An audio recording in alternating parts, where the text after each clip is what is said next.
Social मीडियावर टाकते, आमचा बाप तो बाप रहेगा, आमचा हा बाहेर आला. आता एक पोस्ट आहे बघा, आता एक पोस्ट आली काहीतरी, ही ज्यावेळेस काहीतरी ही येणार बाहेर येणार त्यावेळेस असाच धमाका होणार. ते ओपन होतं का नाही बघा, वाचायचं वरी. अण्णा जेव्हा बाहेर येणार आल्यास असाच धमाका बराक असणार. बघा मग अशा पोस्ट टाकतात, ह्याच्यावर काय कारवाई करतात एसपी साहेब? म्हणजे हे बाहेर येणार आहे ती जवळपास यांना माहित झालं कसं बोललं जातंय. म्हणजे यांना सर्व आरोपीला मदत करायची का, सहकार्य करायचे का, अशा सर्व गोष्टीचा मला शंका येते. राजकीय दबावामुळे गुन्हेगाराला संरक्षण मिळत असल्याचा जनभावनाची तयार झाली. जनभावना अशी झाली की राजकीय आरोप असताना यांना जे खंडणी व खुनाचा गुन्हा नोंद करण्यात आला आहे, परंतु स्वर्गीय संतोष देशमुख यांचे जबरदस्तीने अपहरण केल्याचा गुन्हा, मी मगाशीच म्हणलो, जबरदस्तीने अपहरण केलं त्याचा गुन्हा दाखल केला पाहिजे. ठीक आहे, तुम्ही खुनाचा केला पण ह्याचा सुद्धा जबरदस्तीने केल्याचा गुन्हा दाखल झाला पाहिजे. सर्वांचे सर्व मोबाईल अजून पोलिसांच्या हस्तगत करण्यात पोलीस काय करतात? पण नाही मोबाईल सापडला, शेडीआर काढा, नाही करतात. अवादा कंपनीने यापूर्वी वसूल करण्यात आलेली खंडणीची रक्कम कुणी घेतली? खंडणी जर घेतली म्हणते अवादा कंपनी दिली तर मग कुणाला मिळाली? ह्याचा सुद्धा खोलात गेलं पाहिजे. एवढंच नाही तर ओटो पॉवर आणि रेणू पॉवर या कंपनीचे सुद्धा आरोप झालेले, कारण त्यांचा ओटो पॉवर आणि रेणू पॉवर सुद्धा जिल्ह्यात काम करते विंडमिलच्या. अशा बऱ्याच गोष्टी आहेत याच्यामध्ये. या सर्व गोष्टी संतोषला मानसिक छळ करून टॉर्चर करून मारलं. मी पहिल्या क्षणापासून माझा शब्द आहे, टॉर्चर करून मारलं. हे कुणीच करत नाही. आरोपी पळून जाण्यासाठी सुद्धा मदत करणारी काही पोलीस यंत्रणाच होती का काय, असा संशय मला आहे. जिल्ह्यामध्ये विविध जे अवैध धंदे त्याला संरक्षण द्यायचं काम ही मंडळी करते. त्याच्यामुळे यांना कुठेतरी थांबलं पाहिजे. चांगल्यांना संरक्षण, गुंडांना काय चाललंय?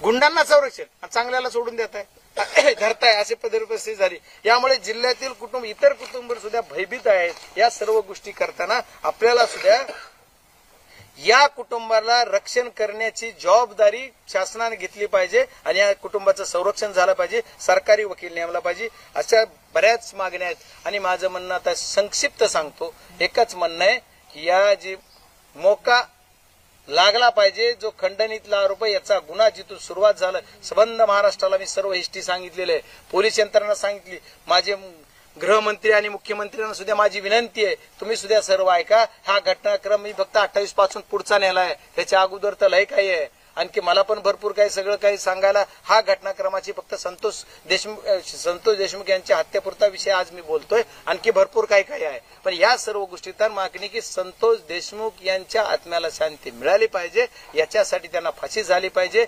जेवढ्यानी तुम्हाला जी 28 तारखेपासून 28 जी समजा काय ती 29/11 जी खंडणी मागितली असं जी आरोप झालाय, 29/11 आतापर्यंत जेवढ्यानी यांना मदत केली त्यांचे शेडीआर काढा.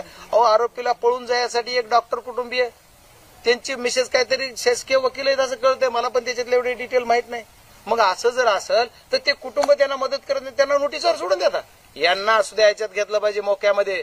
हे सर्व ज्यांच्याची कॉल डिटेल झालेत, कारण हे म्हणतात आमचं काही वाकडं होत नाही असं जर बोलतात, त्याच्यामुळे लोकांमध्ये आज संतोष देशमुखची हाल का झाले? संतोष देशमुखला भीती वाटते, थरथर करायला पोरगा तो काय की बाबा उद्याच्याला येऊन माझं घर संपतील, त्याच्यापेक्षा मी मरतो. मी ठरलो नाही, मी कार्यक्षम ठरलो नाही, कार्यक्षम दिसू दिलो नाही किंवा माझ्या भावाला मी न्याय देऊ शकलो नाही, त्याच्यामुळे मीच मरतो अशी त्याच्यात भावना निर्माण झाली. ही भावना काढायचं काम मायबाप पोलिसांनी, मायबाप सरकारने केलं पाहिजे. आणि याच्यासाठी ह्याला मोकोकामध्ये अटक केलं पाहिजे. 1 ते 7 आणि 8 नाही, ही 100 जणांची 200 जणांची टोळे, 11 लोकांची यादी मी एसपीना पण दिली की जे परळीमध्ये काय धंदे करतात, त्यांना काय काय पुरवतात, कुठं काय काय रात्री अपात्री काय काय विषय होते, त्यांची ही सगळी जी यादी आहे त्यांचे काढा. हे कुठून कुणाला पैसे जातात, कुठून गोळा होतात, कुठून पैसे येतात, हे जर सगळं काढलं ना तर महाराष्ट्र हादरून जाईल.